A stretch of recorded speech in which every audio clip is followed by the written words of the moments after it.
Alhamdulillahirabbil alamin wassalatu wassalamu ala asyrafil anbiya'i wal mursalin sayyidina Muhammadin wa ala alihi wa sahbihi ajma'in thumma amma ba'du. Bapak Ibu sekalian yang dirahmati Allah Subhanahu wa taala, pada kesempatan pagi hari ini kita akan melanjutkan kajian kitab Kaifa Yubarmiju Al-Qur'anu Al-Hayat, bagaimana Quran memprogram kehidupan kita, atau mungkin dengan bahasa lain, bagaimana kita bisa menjadikan Quran ini sebagai software dalam kehidupan kita yang mengarahkan, mendrive semua sikap dan ucap kita dalam kehidupan ini. Syekh Ali Al-Ghili, penulis buku Kaifa Yubarmijul Qur'anul Hayat, mengetengahkan kepada kita di dalam bukunya tersebut kiat-kiat menjadikan Quran sebagai program kehidupan kita. Pada kesempatan yang berbahagia ini, saya ingin kembali mencuplik beberapa kutipan dari buku beliau. Ini saya ambil dari buku beliau. Salah satunya beliau mengatakan bahwa Iqra, ya, yang kita kenal bagian dari wahyu pertama surat Al-Alaq. Iqra bismi rabbikal ladzi khalaq, khalaqal insana min 'alaq, Iqra wa rabbukal akram, alladzi 'allama bil qalam, 'allamal insana ma lam ya'lam. Beliau mengatakan bahwa Iqra adalah ar-ruknul awwalu listiqomatil hayat. Bahwa Iqra merupakan rukun pertama untuk menjadikan kehidupan kita ini istiqomah. Kehidupan yang istiqomah itu penuh dengan komitmen, ya, keistiqomahan, kekomitmenan dalam dengan aturan-aturan Allah Subhanahu wa taala. Beliau mengatakan di sini, inna awwala kalimatin ilahiyatin kanat bimathabatil wasfah al-wahidah. Sesungguhnya kalimat ilahi yang pertama muncul dalam wahyunya, wahyu Allah Subhanahu wa taala di surat Al-Alaq, itu merupakan wasfah wahidah. Wasfah itu kalau bahasa kita resep, gitu ya. Dia adalah resep pertama dan utama, ya, al-wahidah wal asasiyah lintishalil basyariyah mimma hiya fihi minadz dzulumat min dzulumatin. Dia merupakan resep pertama dan utama untuk mengangkat kemanusiaan ini, mengeluarkan kemanusiaan ini dari kegelapan yang meliputinya, ya. Jadi sebelum adanya perintah Iqra, masyarakat dunia saat itu berada dalam kegelapan. Kita mengenalnya atau mengistilahkannya dengan jahiliyah, gitu kan? Kebodohan. Dan kebodohan itu adalah kegelapan sebenarnya, ya kan? Karena ketika orang dalam kondisi tidak memiliki pemahaman atau disebut dengan zaman jahili, ya, zaman jahiliyah, dia pada hakikatnya berada dalam kegelapan. Kegelapan sehingga dia nggak bisa menemukan cahaya, ya. Kalau kata orang Sunda, kegelapan itu apa? Poeken, paham poeken, Bu? Ya, poeken tuh, ya, gelap, kata orang Sunda, gelap gitu ya. Nggak tahu jalan keluar, mau ngapain dia nggak jelas gitu. Dia mau ngapain, mau melakukan apa, gelap. Kata orang Sunda poeken, ya. Dan Quran ini yukhrijunas minadz dzulumati ilan nur, ya, mengeluarkan manusia dari kondisi tadi poeken, nggak tahu jalan, nggak tahu mau ngapain gitu kan, ya, ilan nur, kepada cahaya. Beliau mengatakan seperti itu, wa inqadul insan, dan menyelamatkan manusia mimma huwa fihi min mustanqaat, ya, dan menyelamatkan manusia dari mustanqaat, dari dari lembah kenistaan ya. Lembah mustangko itu kalau kita bahasakan kayak kolam, itu mustangko ya. Mustangkoat berarti kolam-kolam yang kotor ya, yang nggak ada kebaikan di situ. Nah, Quran ini datang melalui firman pertamanya yaitu Iqra, perintah membaca. Dia merupakan resep pertama menghadapi kondisi kegelapan dan kekotoran dalam kehidupan ini, ya kan? Jadi orang berada dalam kolam-kolam yang kotor, digambarkan seperti itu oleh penulis. Dalam kolam-kolam yang kotor, kemudian dalam kegelapan. Nah, ayat pertama yang Allah turunkan atau wahyu pertama yang Allah turunkan adalah perintah membaca. Iqra, bacalah, gitu ya. Dan itu adalah resep.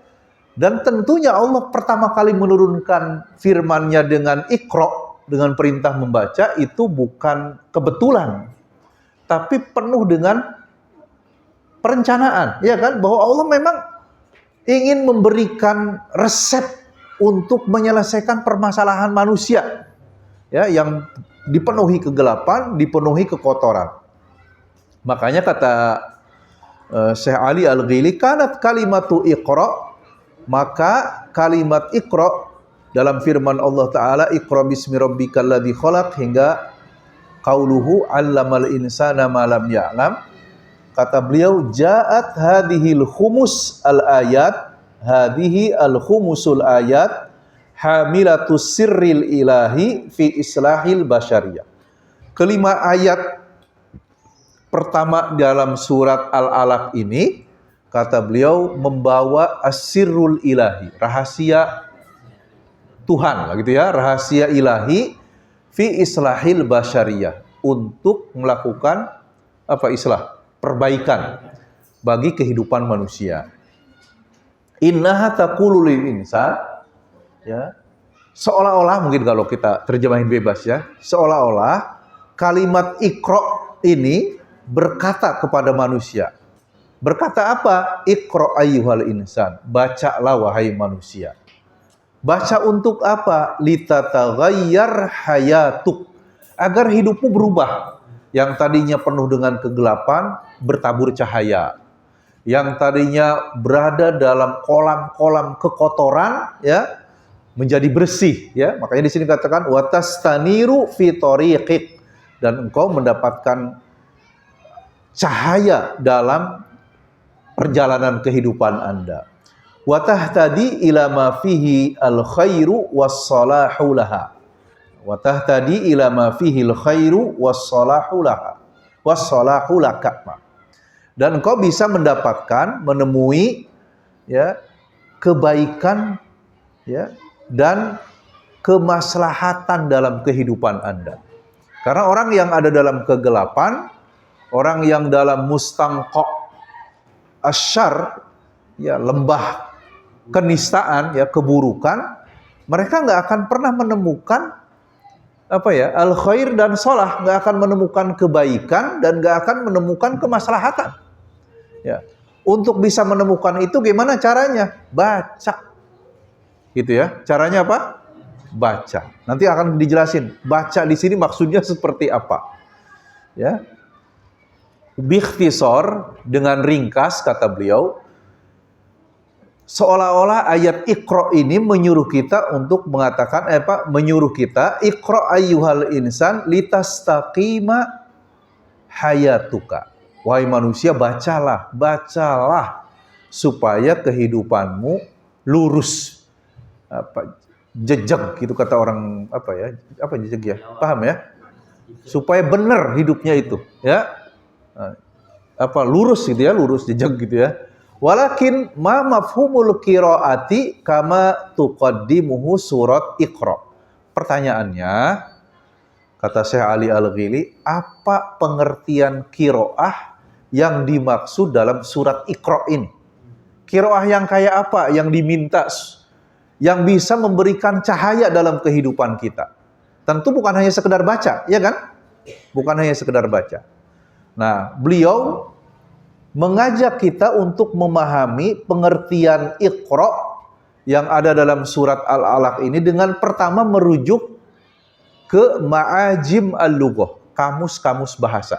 Kamus bahasa Arab tentunya ya. Kata dia, birruju'i ila ma'ajimil lughah, dengan merujuk kembali ya kepada kamus-kamus bahasa Arab. Jadi memang saudara sekalian, sebelum saya jelaskan lebih lanjut, Syekh Ali Al-Ghili ini melakukan pendekatan pemahaman terhadap Quran. Pertama, seperti yang sudah kita bahas sebelumnya, melalui tartib turunnya surat. Ya kan?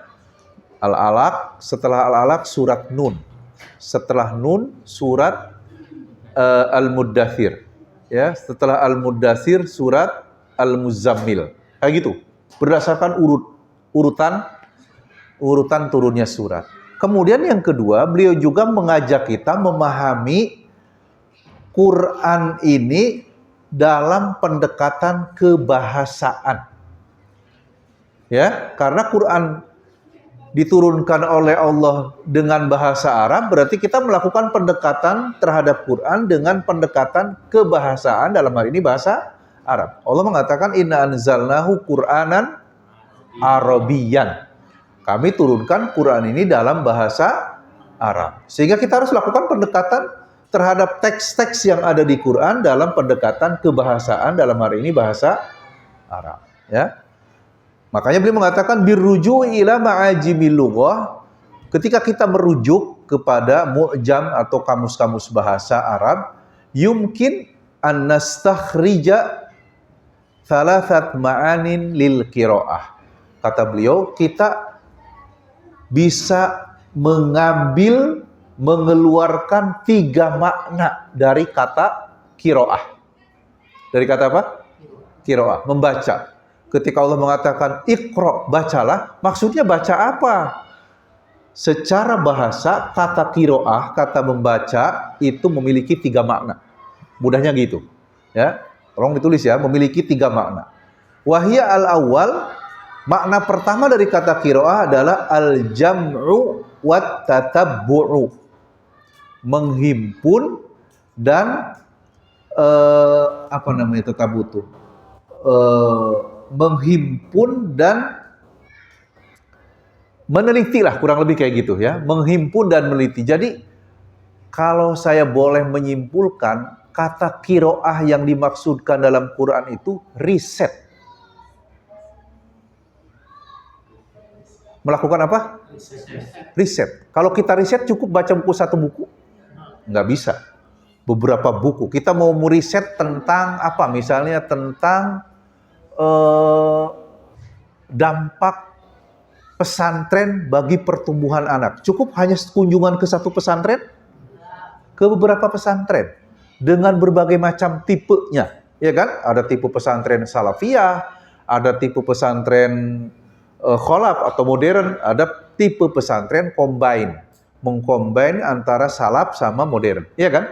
Kurang lebih dalam undang-undang pesantren ada 3 jenis pesantren di kita.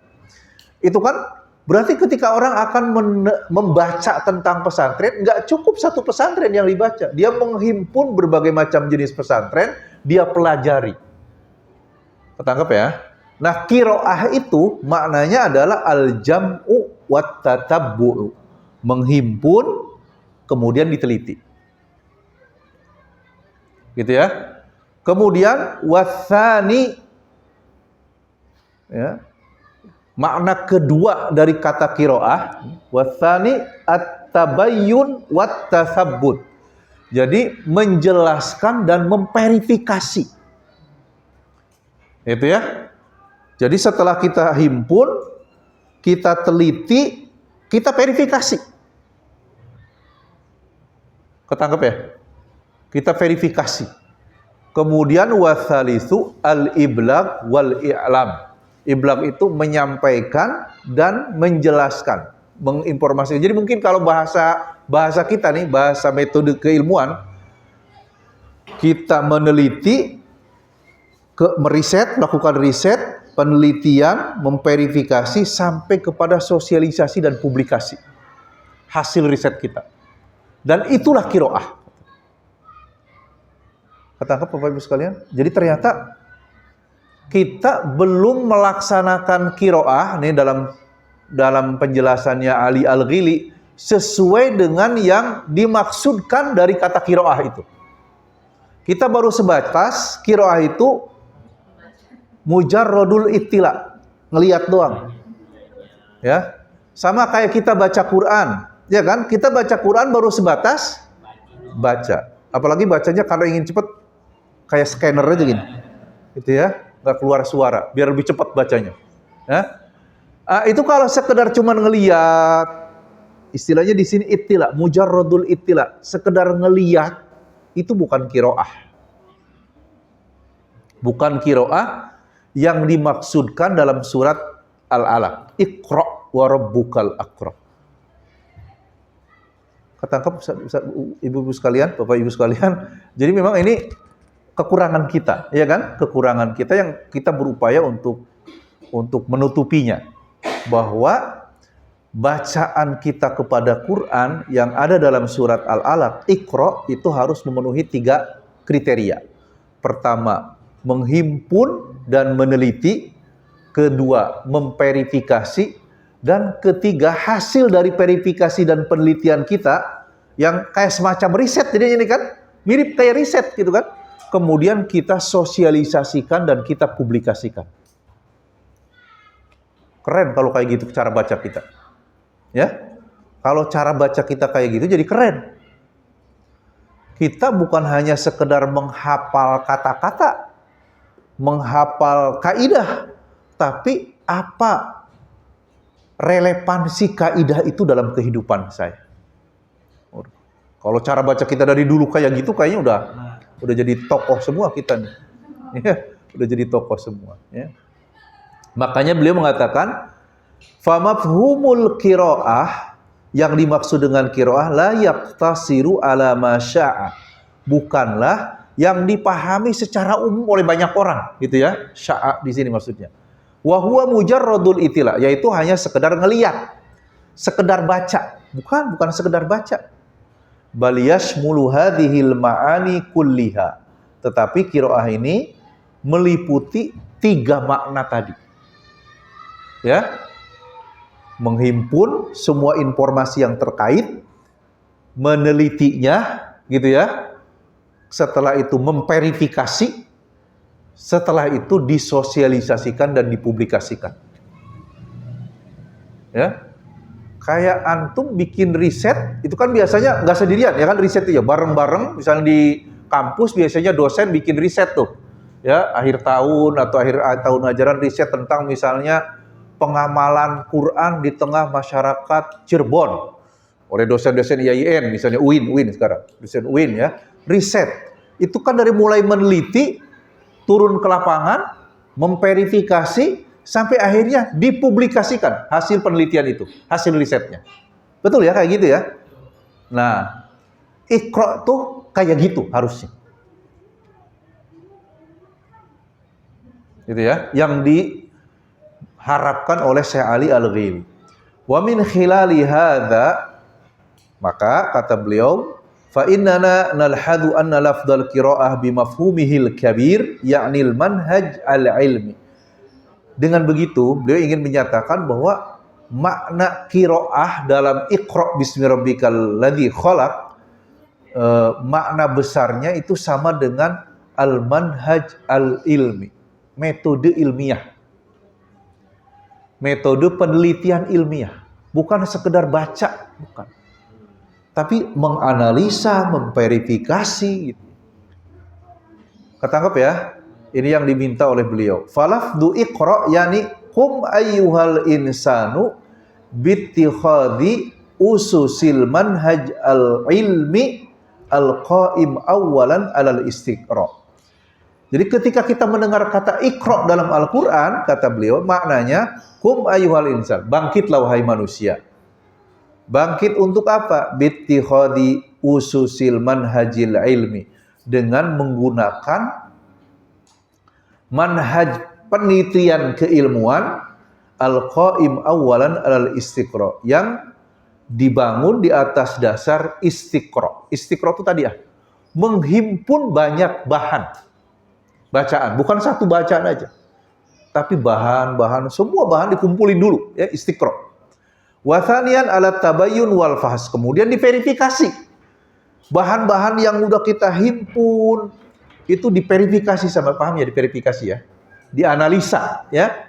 Ada yang mungkin informasinya ini hoax, ada yang benar, ya kan? Yang hoax pinggirin. Ketangkap ya? Karena dia verifikasi, analitik ya. Bughyatal wusul ilan nata'ij. Hingga kita sampai kepada hasil yang kita tuju dari maksud qiraah tersebut, maksud bacaan tadi. Summa iblaghuha ilan nasi la katmuha. Kemudian kita mempublikasikannya, mensosialisasikannya kepada seluruh kehidupan manusia ya, dan tidak menyembunyikannya. Ini loh hasilnya yang benar ini. Tangkap ya sampai sini ya. Nah, kemudian beliau enggak mengatakan, ini kutipan-kutipan aja dari beliau, dia mengatakan inna taqdimal Qur'anil Karim ilal basyariyah bitariqatil lati nazala biha awwala marratin lakafilun bi ayyaftaha lil uquli ma'alimal barnamijil islahi. Beliau ingin mengatakan bahwa pola Quran mengetengahkan ya mengetengahkan jalan, menawarkan jalan, mengetengahkan konsep kehidupan kepada kemanusiaan sesuai dengan turunnya wahyu, urutan turunnya wahyu. Kata beliau, ini merupakan garansi yang akan membuka akal manusia ya, akal manusia untuk mengetahui patokan-patokan dalam program perbaikan. Jadi kita mau memperbaiki kehidupan manusia.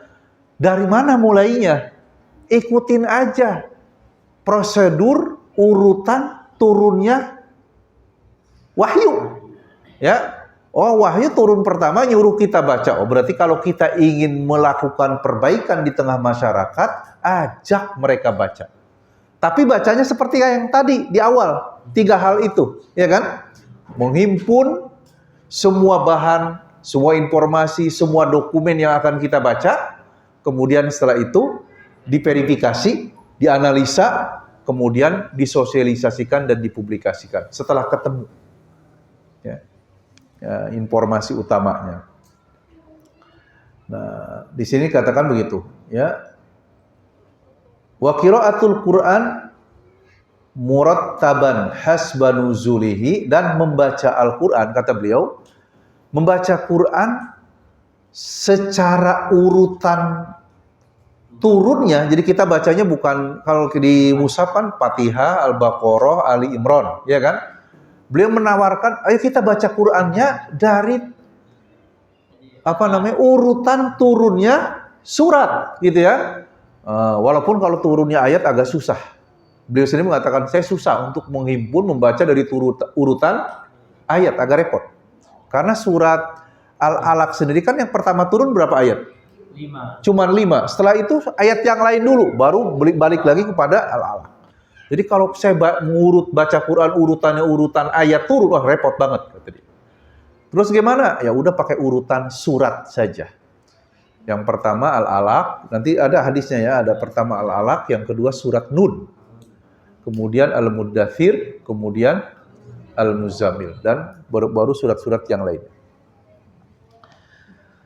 Nah, kata beliau, qiraatul Qur'ani murattaban hasba nuzulihi a'tat suratan wadihatan li tarbiyatil Qur'an lil mujtama'il basyari. Membaca Quran sesuai urutan turunnya surat itu akan memberikan gambaran yang jelas tentang tata cara Quran mentarbiyah masyarakat. Mentarbiyah apa? Masyarakat, mendidik masyarakat, memperbaiki masyarakat. Ya.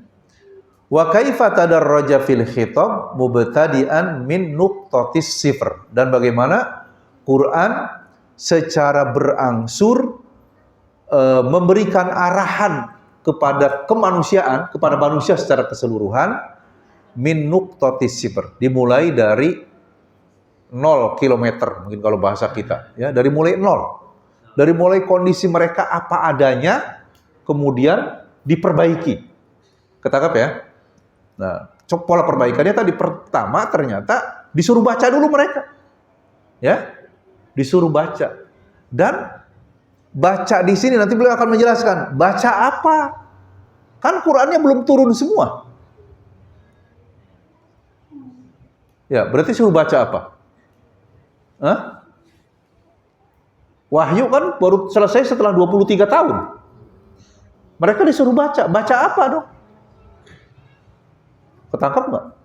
Baca apa? Ya, nanti beliau menjelaskan bahwa ada bahasa beliau itu ada qiraah al-mandzur, ada qiraah al-mastur, ada tiga macam arti jenis qiraah gitu ya. Pertama, membaca kalau bahasa ulama yang lain ya, selain dari beliau ya, beliau mengatakan bahwa ada ayat-ayat kauniyah. Ayat-ayat kauniyah itu apa? Ayat berupa ciptaan Allah, alam semesta ini. Itu yang dibaca juga gitu. Itu harus dibaca ayat-ayat kauniyah ini. Beliau menggunakannya istilahnya qiraah al-mandzur, membaca yang terlihat. Al-mandzur itu yang terlihat. Ya alam semesta ini yang Allah ciptakan ini. Ada yang diciptakan tinggi, ada yang diciptakan pendek, ada yang diciptakan kaya, ada yang diciptakan miskin, ya kan? Dibaca itu.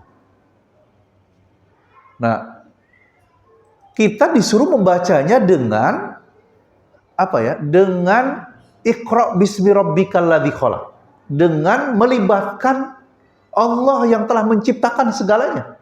Jadi, bacaan kita ini harus mengarah kepada keimanan kepada Allah Al-Khaliq gitu ya. Misalnya gini, di sekolahan, ibu-ibu mungkin pernah dapat informasi dari anaknya. Bu, teman saya tuh di kelas bandel amat. Misalnya, ada nggak dapat informasi kayak gitu? Oh, nakal banget gitu ya. Nah, gimana cara kita merespon informasi yang dibawa oleh anak kita tentang adanya teman dia yang nakal, yang bandel? Kalau kita membacanya enggak dengan pola Quran, kita ya udah, kakak jangan temenan sama dia, itu bermasalah kalau kayak gitu, menimbulkan permusuhan antara anak kita dengan temannya. Tapi kalau kita ajak dia dengan pendekatan Quran, fenomena itu kan, fenomena adaannya anak yang nakal, bandel di kelas gitu kan, yang gangguin temennya gitu kan. Kita katakan, misalnya, nak, kalau anak yang nakal itu, yang bandel, yang ngeselin itu kira-kira kenapa ya? Dia diganggu siapa? Oh, diganggu setan. Oh, berarti kalau dia diganggu setan, kakak harus ngapain? Harus nasehatin kan? Harus ngingetin dia, nggak boleh nakal, nggak boleh gangguin temen. Jadi positif nggak tuh? Jadi positif. Anak kita jadi enggak membangun permusuhan dengan temennya. Apalagi udah jangan ditemenin, dia menakal. Tapi dia menjadikan bahwa kondisi yang tidak ideal itu peluang untuk dakwah. Ketangkep ya, saudara sekalian? Itu ketika kita membacanya pakai Quran gitu. Membacanya dengan Iqra bismi rabbikal ladzi khalaq. Ini anak yang nakal itu ciptaan siapa? Ciptaan Allah. Iya kan? Kenapa dia nakal? Oh, karena dia diganggu setan. Nah, kalau anak kita punya teman diganggu setan, dibiarin aja. Atau harus kita ingatkan. Kita nasihati. Oh, harus diingetin, harus dinasihati. Ya udah, berarti kakak harus menasihati dia. Nggak boleh gangguin temennya, nggak boleh nakal. Ketangkap saudara sekalian? Sehingga peluang baik yang ada dalam diri anak kita itu muncul. Apa itu peluang baiknya? Potensi baiknya? Potensi baiknya adalah menjadi da'i. Gitu ya. Menjadi pelaku perubahan ke arah yang lebih baik. Itu. Jadi yang maksud disuruh membaca Iqra itu ke arah sana gitu. Ya. Melihat fenomena yang nggak ideal, kaitkan dengan Quran. Itu kaitkan dengan Al-Quran. bahwa semua kita ini makhluk Allah. Ya, saya kemarin bikin acara seminar di Indramayu tentang temanya itu pesantren tempat yang aman bagi tumbuh kembang anak. Ada yang nanya, Ustaz, kan ada juga bully di pesantren. Ada nggak kan yang nanya gitu ya? Bahkan ada yang sampai meninggal dibully di pesantren, iya kan? Dipukulin sama temennya. Ya, pertanyaannya, gimana cara kita mensikapinya ketika ada pertanyaan kayak gitu? Ya, selama kita berinteraksi dengan manusia, ya akan ada kayak gitu itu. Dimanapun, nggak hanya di pesantren. Di masyarakat juga ada. Ada nggak bully di masyarakat? Jangankan, di rumah ada bully nggak? Di rumah kita ada bully nggak? Anak kita cubit, bully bukan itu? Kamu ya, itu bully juga sebenarnya. Iya kan? Jadi selama masih ada interaksi dengan manusia, peluang-peluang itu ada. Iya kan? Tapi sekarang gimana cara kita mensikapinya kan? Pakai cara apa mensikapinya? Ada yang caranya protektif. Udah kalau gitu anak saya nggak usah dipesantrenin. Anak saya nggak usah main keluar rumah. Ya, dia kena bulinya sama saudaranya dalam rumah. Ya kan? Nggak sama orang di luar tapi sama orang dalam. Dan itu datanya banyak lah. Bapak Ibu bisa baca data KPAI tentang anak-anak yang sekarang jadi korban bully, baik di dalam rumah maupun di luar rumah. Jadi kan pertanyaannya, bagaimana kita menyadarkan, ya kan harusnya itu, menyadarkan bahwa bully itu nggak boleh gitu ya. Bully itu nggak boleh. Kita diajarkan bahkan oleh Rasulullah SAW untuk memposisikan anak sesuai usia tumbuh kembangnya, ya kan? Coba bayangin, ketika Rasulullah ngajak Abdullah bin Abbas naik kendaraan, naik unta lah gitu ya, unta atau kuda, naik unta. Beliau membahasakannya ya gula, ya kan? Wahai anak laki, ya gula, ittaqillaha haitsuma kunta. Bertakwalah kamu kepada Allah. Ihfazillaha yahfazka. Jagalah Allah, Allah akan jaga kamu. Tapi bahasanya enggak ya bunai. Wahai anak laki-laki yang masih lucu, kecil, mungil. Bunai itu. Tapi ya bunayya, ya dari bin itu anak laki. Ya bunayya itu kan pakai tasgir, berarti wahai anak kecil yang mungil, yang lucu gitu ya. Tapi Rasul enggak pakai itu, pakainya ya gulam, wahai anak laki. Ente laki, jaga Allah pakai cara anak laki. Ketangkap Bapak sekalian? Jadi jangan jaga Allah pakai cara anak perempuan. Ada masalah, teriak. Ada masalah, nangis. Jangan. Kamu laki. Kepada Ibnu Abbas, ya, kamu laki. Jaga Allah dengan cara anak laki, jaga Allah. Makanya bahasanya ya gulam, wahai anak laki. Wahai anak laki, kita juga sama. Kita punya anak laki kan? Sampaikan, nak, kamu laki, kamu jantan. Ya, ayo bersikap dengan gaya anak laki. Ya, jangan sampai anak laki tapi kemayu gitu. Paham kemayu? Ya, makanya Sabu Konon katanya banyak sekarang anak laki-laki yang feminin. Ya. Anak laki-laki tapi feminin. Karena tadi kebanyakan ketemu ibu-ibu. Di TK ketemu ibu-ibu, di rumah ketemunya ibu, bapaknya nggak ada, jarang ketemu. Padahal kita butuh sosok laki-laki, terutama anak laki-laki. Ya, coba ibu-ibu kalau anak-anak di rumah kakak adik berantem, ibu-ibu teriak-teriak, ya kan, betul nggak? Ya, bangunin anak. Susah bangun, tidur aja udah waktunya sholat, susah bangun. Misalnya, kalau ibu-ibu bangunin gimana? Nah, bangun nak. Nah, udah jam berapa ini nak? Mau jam berapa nak? Ngomong banyak banget. Kalau bapaknya, bangun. Langsung. Ya kan? Bapak-bapak kayak gitu, nggak banyak ngomong. Bangun. Sambil melotot dikit. Bangun. Ya. Iya. Karena itu, memang butuh kelelakian gitu. Makanya kalau anak laki-laki jarang mendengar suara bassnya bapak-bapak, kan ngebas kalau suara itu kan kenceng. Dia jadinya tadi manja gitu ya. tadi kemayu, kemudian feminin gitu ya. Makanya butuh bapak-bapak harus hadir. Ya, bapak-bapak harus hadir supaya anak-anak mendengar suara yang agak bergetar dikit. Ya, suara bapaknya gitu kan. Nggak lama, nggak pakai banyak kata. Bangun. Kadang-kadang ibu jangan kenceng-kenceng, nggak bangun. Ini suara bapak-bapak, ini cara bapak-bapak bangunin. Udah bangun, ya kan? Nggak lama dia. Sama ibunya kan kadang-kadang anak-anak inginnya manja-manjaan kan. Pijitin dulu, kepalanya pusing, pijitin. Bangun. Kalau bapak-bapak. Balik lagi ke pembahasan kita ya. Kemudian beliau juga mengatakan, Bapak Ibu sekalian rahmati Allah Subhanahu wa taala, ini mengajak ya bukan mengatakan. Da'a mualliful kitab Abdul Majid Ali Al-Ghili atau Abdul Majid Al-Ghili langsung ya. Penulis buku ini yaitu Syekh Abdul Majid Al-Ghili mengajak al-bahithin wal mufakkirin, para peneliti dan para pemikir, ila an yuthawwirul Qur'an al-Karim. Yuthawwiru al-Qur'an al-Karim.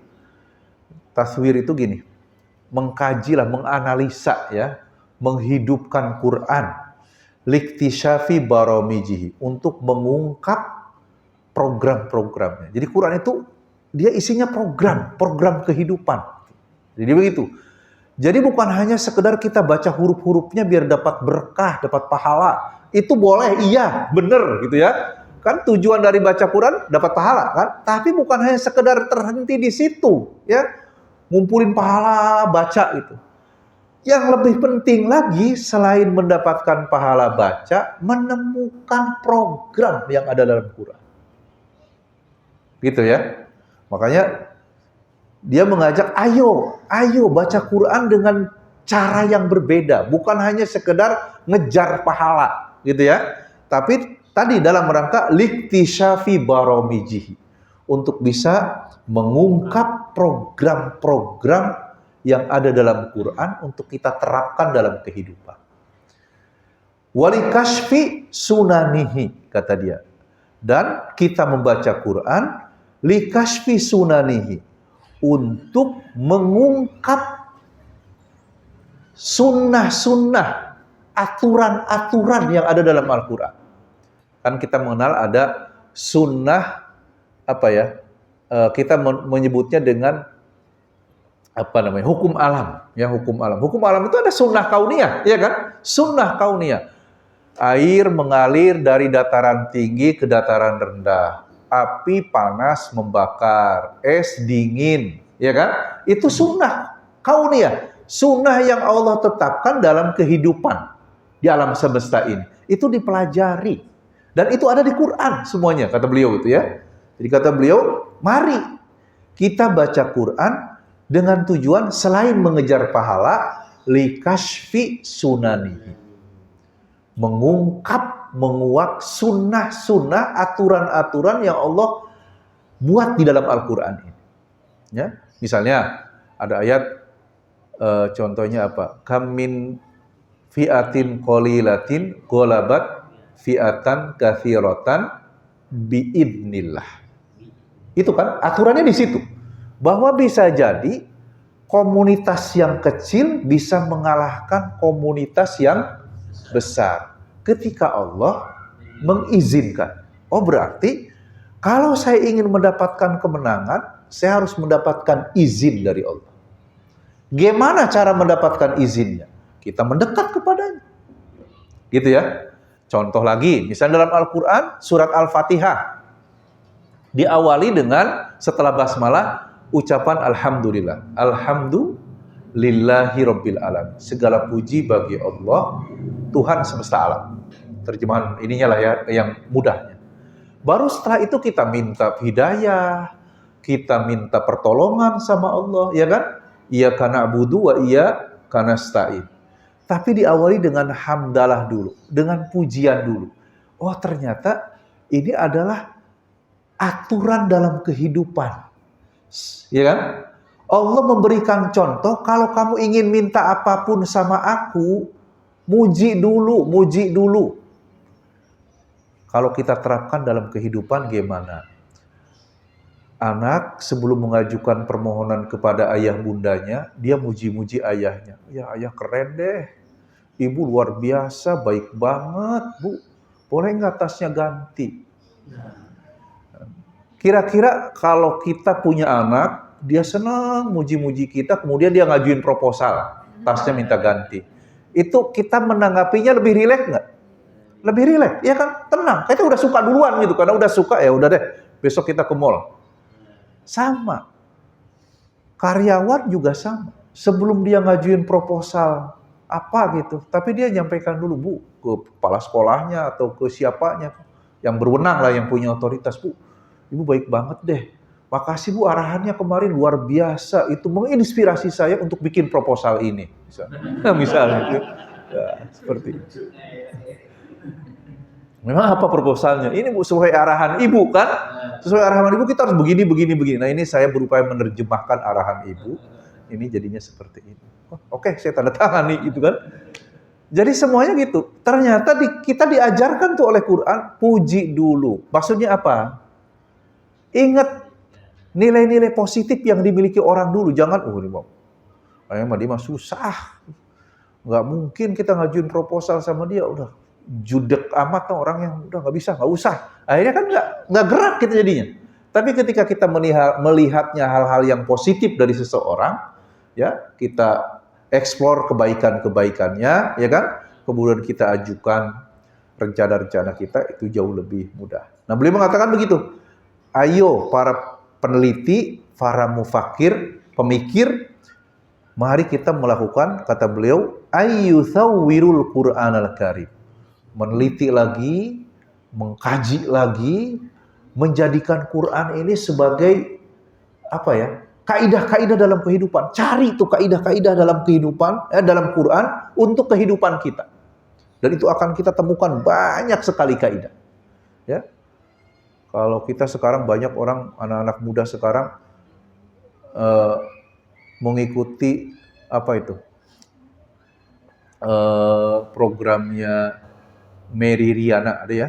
Kenal ya, Mary Riana ya? Bagus-bagus kata-katanya Mary Riana misalnya. Ya. Kenal Pak, Mary Riana Pak?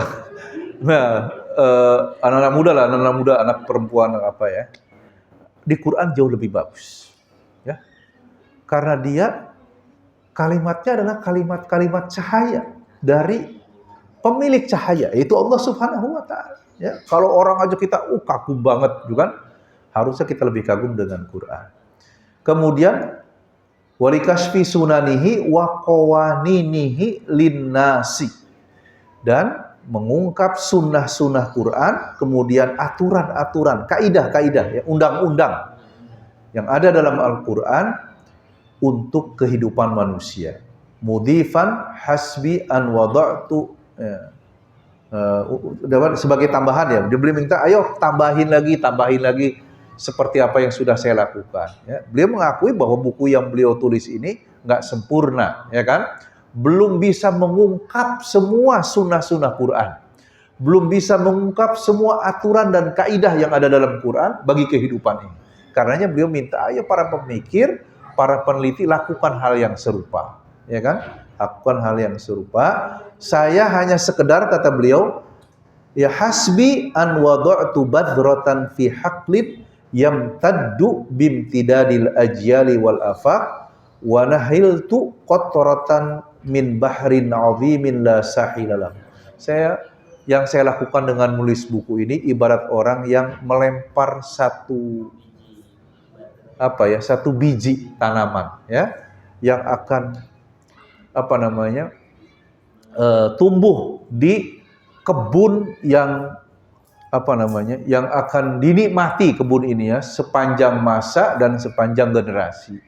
Saya berharap ada peneliti-peneliti lain, pemikir-pemikir lain yang melemparkan juga sama biji-biji tersebut ya, supaya semakin banyak. Kemudian kata beliau juga, saya hanya sebatas ya menawarkan satu tetes gitu ya, satu tetes air dari lautan keilmuan yang sangat agung ini yang bersumber dari Al-Quran. Masih banyak tetesan-tetesan lain yang belum bisa saya sungguhkan. dan itu bagian dari generasi setelahnya atau para pemikir dan peneliti berikutnya.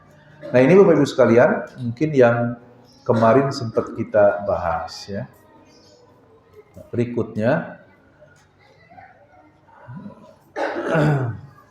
ini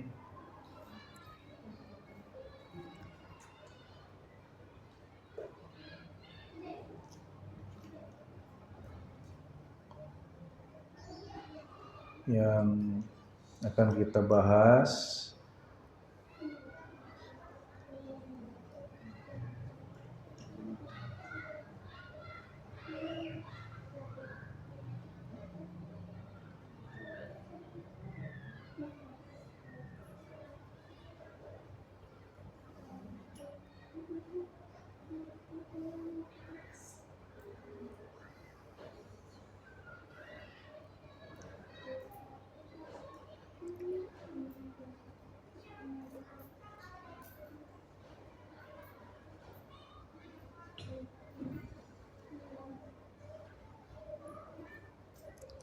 Jadi memang lebih banyak konsep sih di sini ya beliau dibanding menafsirkan ayat demi ayat.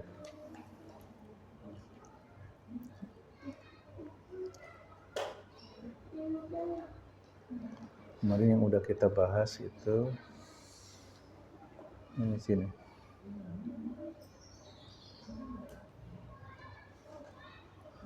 Ini udah ya, udah kita bahas. Tes ini. Darurat takamulil qiraah. Pentingnya membaca secara utuh lah, kurang lebih kayak gitu ya kalau diterjemahin ke bahasa Indonesia. Darurat takamulil qiraah. Pentingnya menyempurnakan bacaan atau membaca secara utuh. Kata beliau, yara Dr. Majid Al-Kailani annal qiraah tanqasimu ila qismain. Kata beliau, Dr. Majid Al-Kailani itu dia seorang pakar mukjizat Quran, ya, Majid Al-Kailani. Beliau mengatakan bahwa membaca itu terbagi dalam dua klasifikasi. Ya. Al-awwal qiraat kitabil khalqi, membaca kitab kehidupan. Bahasa mudahnya kayak gitu ya, kitab penciptaan, membaca kitab penciptaan atau kitab kehidupan. Wa hadhihi tashtamil ala al-mustawayat at-taliyah, dan ini meliputi tahapan-tahapan berikut. Pertama, tahapan pertama ya membaca kitab penciptaan ya, kitab penciptaan atau kitab kehidupan. Ada tahapan-tahapannya. Tahapan yang pertama, qiraatun nasy'ah wal hayah wal masir.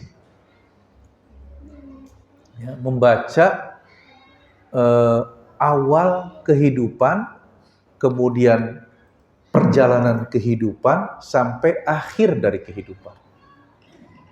Kata gitu ya. Jadi ketika kita membaca kitab penciptaan ini, ya kalau di Injil ada kitab kejadian, gitu kan? Ada ya di Injil. Jadi dia menggunakan bahasa-bahasa yang mirip-mirip kayak gitu. Qiraat kitabil khalqi, ya membaca kitab penciptaan. Kata dia kan inti dari penciptaan itu pertama awalnya dari mana? Kita diciptakan dari apa? Ya kan? Untuk apa? Akhirnya di mana kita ini hidup? Itu kan? Bahwa hidup di dunia ini bukan segala-galanya. Gitu ya. Hidup di dunia ini enggak segala-galanya. Kalau kita mengetahui bahwa kita awalnya dari mana, diciptakan untuk apa, dan akhirnya kemana, itu akan orang lebih hati-hati dalam menjalani hidup ini. Dan dia akan lebih ridho dalam mensikapi apapun yang terjadi dalam hidup ini. Ya, sekarang saya mau nanya Ibu. Nih, ketika kita kaitkan dengan ini ya, kita pakai nih kaidah ini. Bahwa kita mensikapi apapun dengan apa ya? Dengan kaidah bahwa kita harus bisa membaca dari mana kita, untuk apa kita diciptakan, dan akhirnya kemana. Sekarang ini, Ibu pasti pada punya anak. Saya ingin Ustaz anak saya di pesantren. Pesantren yang kayak apa yang akan Ibu pilih? Lembaga pendidikan yang seperti apa yang akan Ibu percayai bahwa dia akan bisa menjaga anak saya. Dengan berbagai macam informasi tentang bullying, ya kan? Bully, macam-macam itu kan. Kira-kira yang mana? Kalau orang dia nggak paham, saya diciptakan dari mana, untuk apa, yang jadi fokus dia, pokoknya cari pesantren yang bebas bully. Padahal bully dimanapun ada, tidak hanya di pesantren. Iya kan?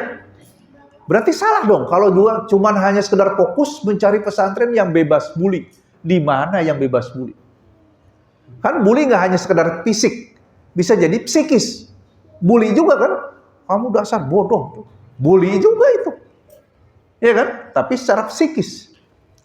Nah, berarti kalau gitu gimana dong cara kita menentukan? Oh, berarti menentukannya pesantren yang terbaik itu adalah pesantren yang bisa mengingatkan anak saya tentang dari mana dia berasal, untuk apa dia hidup, dan kemana dia akan berakhir.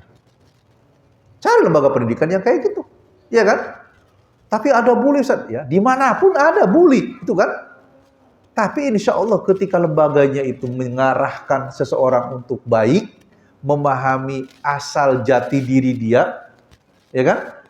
Apa tugas utama dia dalam kehidupan, dan kemudian dia akan kemana, berarti itu bagus pendidikan, lembaga pendidikan yang kayak gitu. Ketangkap sekalian, sadah ya? Au ayatul kitab wahiyya qiraatun qama bihar rusulus salawatullahi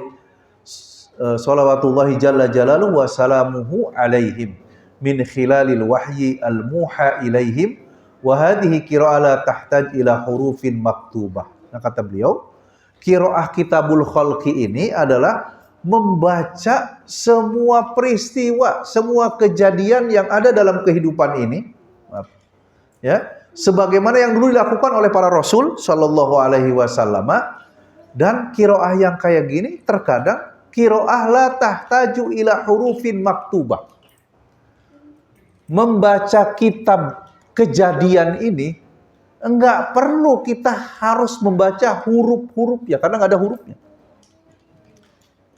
Ketangkap nggak maksud saya? Bapak, ibu membaca ini, kenapa yang ini kaya, yang ini miskin? Ada hurufnya nggak? Ada hurufnya nggak? Kenapa dia mendapatkan peristiwa yang ini nggak mendapatkan peristiwa itu? Ya kan? Kenapa ini sukses? Kenapa ini gagal? Ada hurufnya nggak? Oh, nih, kayaknya kalau model-model kayak gini gagal ya. Ada nggak kayak gitu? Nggak ada. Ketangkap ya? Nah, maka kata beliau, kitab kejadian ini, kitab Al-Khalq, itu adalah kitab yang ada, terpapar di alam semesta ini. Kenapa dia menang, kenapa dia kalah. Ya kan? Karena kemenangan ada aturannya, ya kan? Kekalahan juga ada aturannya, gitu kan? Kalau dia mengikuti aturan kekalahan, kalah dia. Walaupun kuat-kuat misalnya. Tapi kalau dia mengikuti pola kemenangan, dia menang. Walaupun mungkin dia terlihat lemah dan sebagainya. Mungkin untuk memudahkan saya ambil satu cerita. Cerita ini saya nggak tahu udah disampaikan belum di sini. Direwayatkan oleh Syekh Ali Nawaitu. Pernah dengar? Jadi Ali Nawaitu ini dia seorang guru besar di Jamiah Islamiyah Madinah Munawwarah, tapi beliau aslinya kebangsaan Yaman. Orang Yaman juga sama kayak siapa nih, Majid Al-Ghaili ya, orang Yaman, tapi tinggal di Madinah. Gurunya Dr. Salim. Ya, paham Dr. Salim? Ya. Gurunya Dr. Salim. Berarti udah tua banget kan, udah sepuh. Dr. Salimnya juga udah sepuh kan, dia guru. Ya, Dr. Salim Segaf Al-Jufri, ya. Mantan Mensos ya. Dia cerita, Syekh Ali Nawaitu ini cerita. Saya pernah di penjara 5 tahun. Di penjara Yaman Selatan. Yaman Selatan itu ateis. Yaman Selatan. Walaupun namanya Yaman, nggak semesti semuanya kayak Habib, siapa itu? Habib Salim, siapa? Umar Al-Hafiz ya. Ada juga yang ateis juga Yaman itu. Ketika saya masuk penjara, rupanya ada ulama yang lebih dulu masuk penjara. Ya oleh pemerintah ateis, ditahan dengan alasan nggak karu-karuan lah. tahan. Namanya Syekh Ahmad. Siapa namanya? Syekh Ahmad. Dia udah lebih lama di penjara, itu udah 15 tahun dia di penjara. Saya baru putusannya 5 tahun. Tiap hari saya lihat dia disiksa. Lihat apa? Disiksa, dicambuk sama sipir penjara. Ya, yang karena dia penjara militer, ya, orang-orang militer lah yang mukulin dia. Sipirnya. Dicambuk, disiksa, tapi dari bibir yang keringnya itu nggak keluar kecuali kalimat zikir aja sama Allah. Astagfirullah, astagfirullah, astagfirullah. Kayak gitu. Nggak pernah mengaduh, nggak pernah mengeluh. Gitu, ketika disiksa. Sampai yang nyiksanya itu bosan sendiri. Karena kan orang nyiksa biar apa? Biar yang disiksanya menunjukkan meraung-raung kesakitan. Itu nggak meraung, nggak menunjukkan kesakitan. Dia istighfar aja sama Allah. Sampai bosan. Udahlah, percuma katanya mukulin dia, Bang. Nggak ada ekspresi, misalnya begini. Nggak ada ekspresi. Gitu. Jadi, akhirnya setelah 20 tahun dikeluarin. Keluarin dari penjara setelah 20 tahun. Pulang, naik tram. Tahu tram, Bu? Bus kota lah ya. Naik tram, bus kota. Di pertengahan perjalanan, bus kotanya itu terbalik. Terbalik, dia terpental dari dalam mobil itu. Terpental, kemudian lompat ke depan mobil, tergilas sama mobil itu. Kakinya, dua-duanya, remuk tulangnya. Sehingga perlu diamputasi. Dibawa tuh semua yang kecelakaan itu ke rumah sakit. Pihak rumah sakit ketika akan mengamputasi kan perlu izin dari yang berwenang, siapalah orang. Data satu-satunya yang dia bawa adalah alumni penjara. Ya, keluaran penjara, baru keluar dari penjara kan bawa surat bahwa dia udah keluar, bukan kabur. Akhirnya karena dia nggak ada data lain, diteleponlah pihak penjara. Ini binaan Anda ada di rumah sakit, kecelakaan dan harus diamputasi. Mohon pihak penjara ada yang datang. Dah, yang datang untuk sipir yang biasa nyiksa. Datang ke situ, ketawa dia, ya melihat Syekh Ahmad yang akan diamputasi. Wah, memang dasar Anda ini sial hidupnya.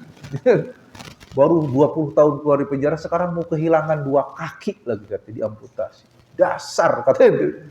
Ujian ente belum selesai. Mungkin bahasa kita, tapi cibiran sifat. Tapi Syekh Ahmad nggak ada perasaan kecewa, sakit hati, aral, gitu misalnya marah-marah. Dia mengatakan, ya betul. Dengan tenang, teduh, senyum, Allah belum selesai menguji saya. Dan saya akan buktikan kepada Allah bahwa saya ridho dengan semua keputusan, termasuk amputasi kaki saya. Saya ridho. Coba kalau orang kayak gitu kuat nggak tuh dia? Kuat banget, ya mentalnya kuat. Sampai yang kalah mentalnya itu si sipirnya itu, dia kalah mental. Ya? Sampai akhirnya dia meluk Syekh Ahmad dan dia mengatakan syahadatnya. Asyhadu alla ilaha illallah wa asyhadu anna Muhammadur Rasulullah. Dia ateis dulu. Kata dia, seumur hidup saya belum pernah menemukan orang setegar Anda. Sekuat Anda dalam menghadapi ujian-ujian. Itu Bu, ya. Jadi orang ketika dekat dengan Quran, dekat dengan Allah gitu ya, dia punya kekuatan. Persis kayak disampaikan di ayat 52 surat Hud. Ya, 52 surat. Allah berfirman gini. Wa ya qaumi astaghfiru rabbakum tsumma tubu ilaihi yursilis samaa 'alaikum midrara wa yazidkum quwwatan ila quwwatikum wa la tatawallaw mujrimin. Wahai kaumku, beristighfarlah kamu pada Allah. Taubatlah kamu kepada Allah. Kembali sama Allah. Kalau kamu lakukan itu, yursilis samaa 'alaikum midrara. Maka Allah akan kirimkan anugerahnya dari langit berupa hujan, ya kan? Dan hujan ini simbol dari rezeki, Bu ya, dari karunia. Karena dengan air hujan Allah tumbuhkan banyak kebaikan. Itu saja enggak. Ada lagi kata Allah, wa yazidkum quwwatan ila quwwatikum. Allah akan tambahkan kekuatan kepada kalian atas kekuatan yang sudah ada dalam diri kalian. Ya, contohnya itu. Ya kan? Dia diberikan kekuatan karena dia terus mendekat sama Allah.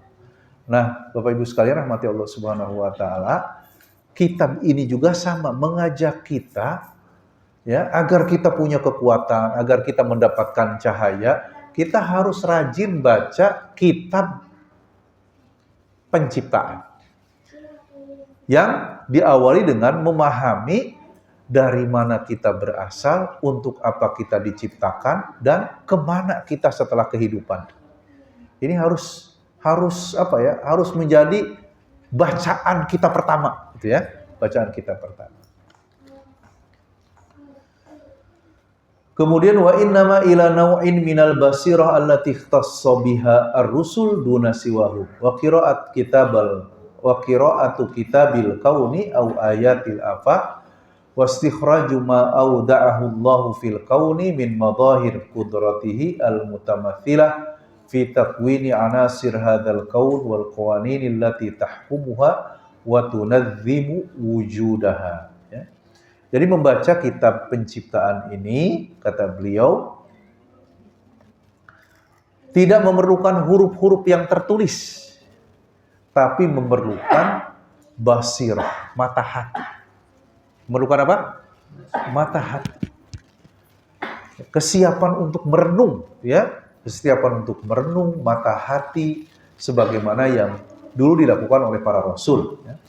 Wa qira'atu kitabil kaun, membaca kitab semesta ini, ya, kitab penciptaan atau kitab semesta ini, ya, kemudian mengeluarkan dari hasil bacaan kita, ya, berupa madahir qudratihi al-mutamathilah, menangkap kekuasaan Allah yang terpapar di kitab penciptaan. Intinya ke situ. Bagaimana kita mengaitkan apapun yang peristiwa apapun yang terjadi dalam semesta kepada kekuasaan Allah Subhanahu wa taala. Ya. Jadi tidak sekedar kalau kita baca huruf-huruf, ya kita cuma ngapalin huruf aja, ya kan? Kita nggak membaca huruf. Kita membaca peristiwa atau apapun yang terpapar di alam semesta ini dengan tadi Bismi Rabbikal ladzi khalaq. Bahwa ini semuanya kuasa Allah, semuanya kuasa Allah, bukan kehebatan kita. Gitu ya.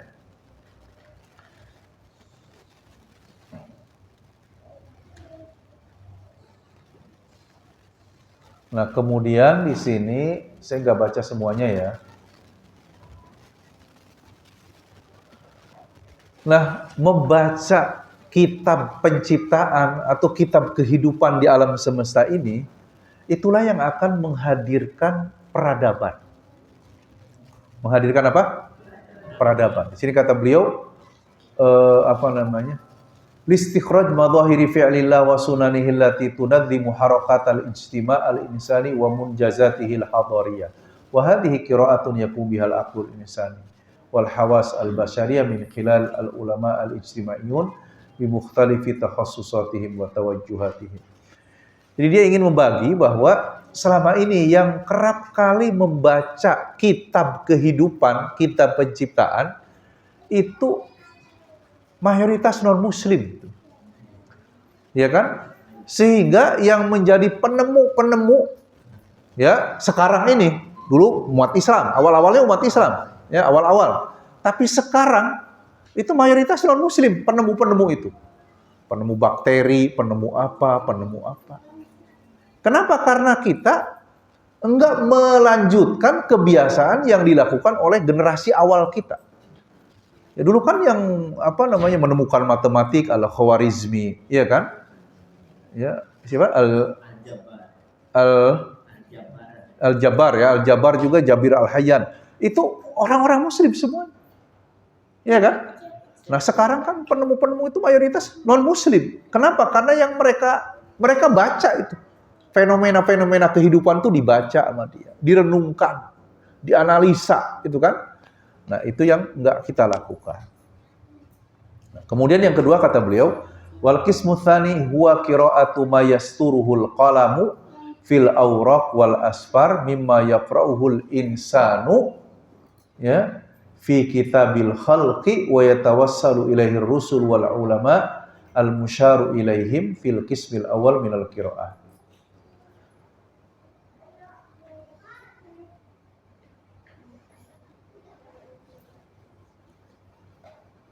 Nah, bacaan yang kedua kata dia bacaan yang tertulis di buku ya, di buku-buku atau di kertas ya, di kertas dan buku-buku ya. Nah, kata beliau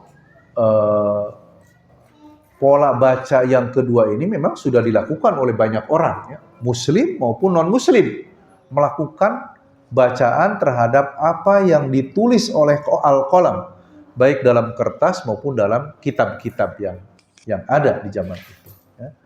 Nah, kita juga di sini masih kurang ya, masih kurang.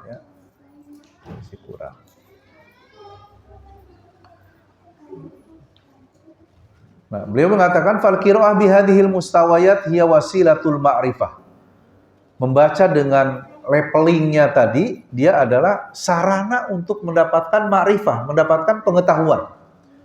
Wa jami'u hadhil mustawayat tatakamal hatta tuaddi ma'rifatan mutakamilah syamilah wa illa fa ayu naqsin fil qiraah yuaddi ila naqsin fil ma'rifah.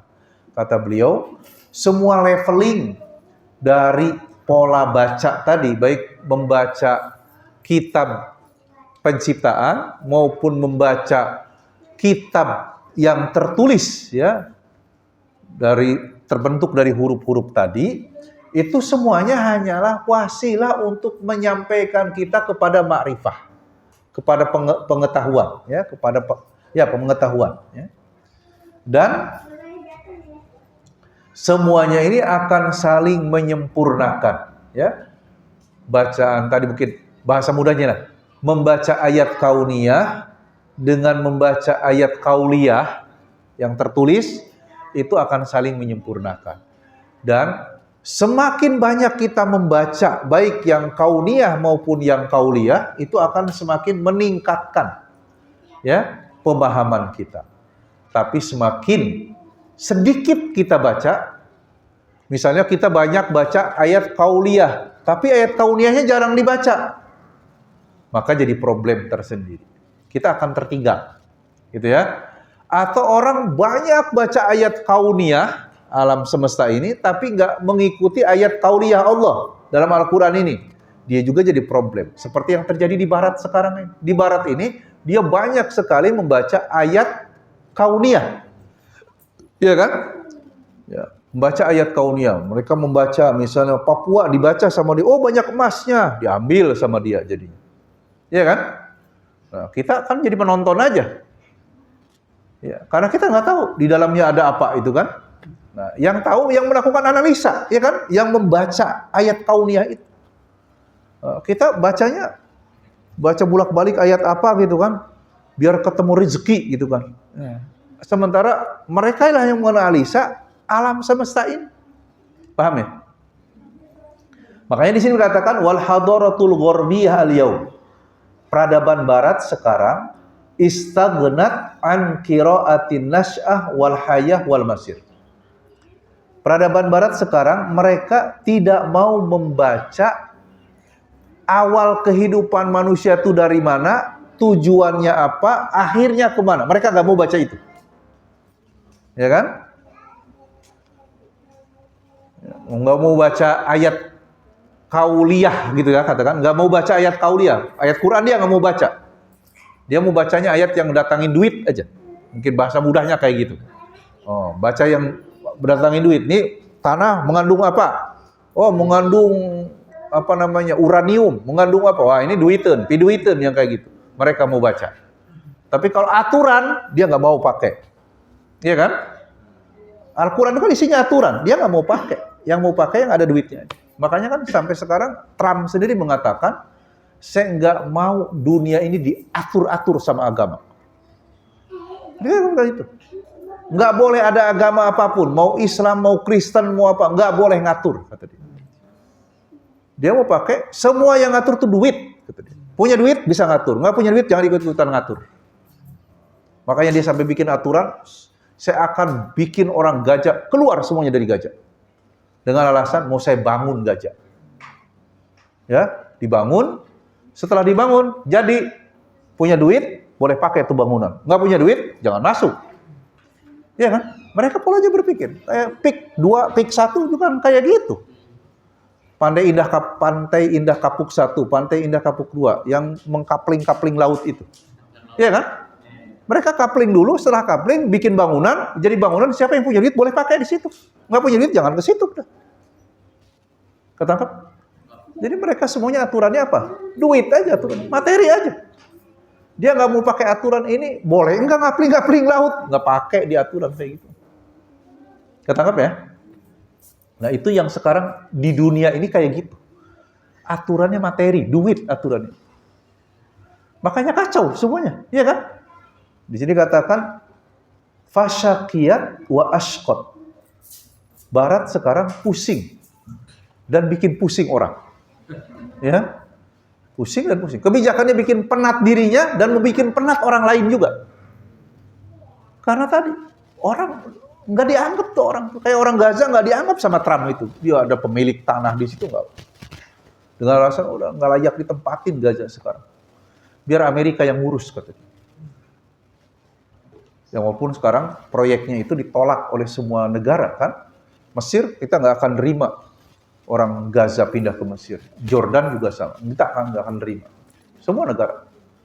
Ya, sampai akhirnya sih pusing sendiri dia. Wa dhallat wa adhallat. Dia sesat dan menyesatkan. Wa ghawiyat wa aghwat. Ghawiyat itu melampaui batas. Ya. Salah. Wal alamul islami al-yaum, dan sementara dunia Islam pada hari ini waqafa inda adna mustawayatil qiraah. Orang-orang Islam sekarang baca sih, cuman bacanya dikit banget. Ya. Minimalis bacanya tuh. Yang dibaca TikTok, yang dibaca WA, yang dibaca itu. Ya. Enggak baca aturan kehidupan, enggak dibaca sama dia. Ya. Makanya di sini katakan fatajammada rasiduhul hadari. Karena dia bacanya sedikit, maka peran peradabannya itu menjadi beku, ya, membeku. Maksud membeku di sini nggak terlihat lagi perannya dalam peradaban, ya kan? Yang berperan misalnya orang-orang Barat semua sekarang, yang ngatur-ngatur orang di dunia ini orang Barat, ya. Ya sampai misalnya konon katanya Los Angeles ini yang sekarang kebakaran itu, dia ngatur ke siapa anaknya Raja Salman itu siapa? Muhammad ya. Pangeran Muhammad, tolong biayain perbaikan untuk Los Angeles itu. Karena dia punya duit banyak lah mungkin. Sampai dia ngatur-ngatur, yang rusak siapa, yang suruh ngerapihin siapa. Ya. Yang walaupun akhirnya membuat Saudi tersinggung. Karena kata Trump, dia ngomong, ente mau bayarin nggak perbaikan Los Angeles? Kalau ente nggak mau bayarin, kami nggak akan membela Anda lagi dari orang-orang yang ingin merongrong keluarga Ali Saud. Tersinggung Ali Saud, termasuk Pangeran Muhammad. Dia langsung mengatakan, wah, kita nggak akan mau ikutin proyeknya Trump. Ketangkap ya?